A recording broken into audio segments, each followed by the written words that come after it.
This is Brandon with Fleet Feet, and today we are looking at the Karhu Mestari Run 2.0.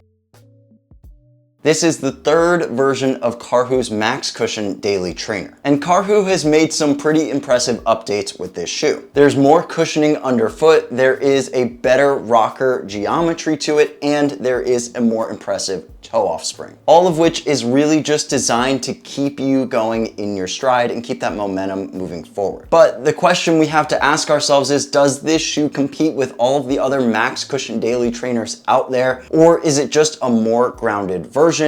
Let's find out. But before we can break this shoe down, please make sure to like and subscribe to the channel. It really helps us as we continue to put out new videos for all of you. So let's break down a few tech specs. The weight of the shoe comes in at 9.5 ounces for the women's model or 12 ounces for the men's model. From an experience perspective, you can expect a smooth ride, and the surface is mainly utilized for the roads, and the price of the shoe comes in at $180. Now let's move on to the upper. The upper of the shoe is made up of a breathable mesh upper. One of the things that I really loved about it was the cradling sensation that it created around the midfoot and really locked your foot into place. The high sidewalls and the midfoot wrap just really provide that extra stability that someone might need in a daily trainer. The toe box is nice and wide, so you do have enough toe splay there and you're not gonna have any issues with your toe jamming up against the top of the shoe. The tongue and heel collar have enough support around the shoe, plush enough to keep it nice and comfortable on foot, but not too much to create friction issues. Overall, this is a really nice structure in the upper and it doesn't feel sloppy at all. Our tester team got to try this shoe out and they are made up of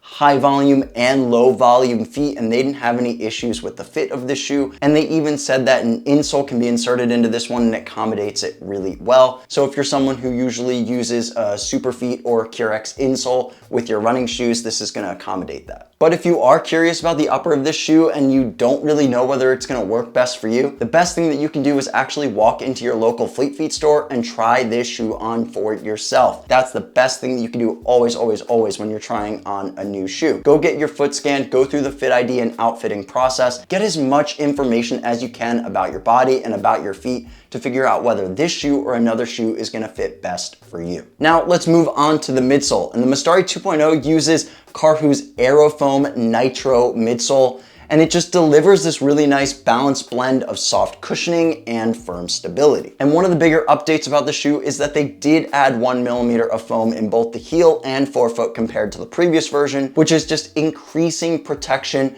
without changing the drop of the shoe. And speaking of the drop and the stack of the shoe, it comes in at 34 millimeters in the heel and 26 in the forefoot for an 8 millimeter drop. And just like so many other Karhu shoes, this one does feature the fulcrum technology in it. And that piece is really there to just really help complement the rocker geometry and increase that toe spring. It also aids in the transition from heel to toe. So if you're someone who heel strikes or midfoot strikes, it's going to provide you that nice rolling sensation and transition that you might need. And something that I really enjoyed about this shoe is that it's really efficient when you're running in it. It's stable, it's controlled, it's not wobbly, it's not gonna give you any issues. It's not too crazy of a midsole that it's like too soft that you're wobbling all over the place. This is a nice, efficient, go-getter type shoe, and it's just going to move you forward and propel you forward. Compared to those taller and maybe even softer running shoes out there, this one is a bit more of a ground feel. It's a bit firmer, and it just provides that additional structure that you might need. Something that I really love about this shoe is that it's reliable and dependable. It's not gonna be overly bouncy. It's not gonna change up your stride. It's something that's designed to work with your stride. Now let's move on to the outsole. And the outsole is made up of traditional rubber coverage on the bottom. We had no issues with road traction or durability in this shoe, and we believe that it will hold up over the long term. So if you are someone who's looking for a high mileage daily trainer and you like max cushion, you want that extra protection, this is a good option. And not only that, but the outsole just provides that extra bit of stability to it without adding too much bulk to the shoe like there is in the midsole. But if you're still curious whether this shoe is for you, it begs the question, who is the Mestari Run 2.0 really best for? Well, it's really great for someone who wants a max cushion comfort daily trainer without that extreme softness, but still wants that extra protection. If you're someone who prefers a stable or guided ride and you struggle with very high stack or overly squishy daily trainers. Or if you're someone who's just looking for a dependable daily trainer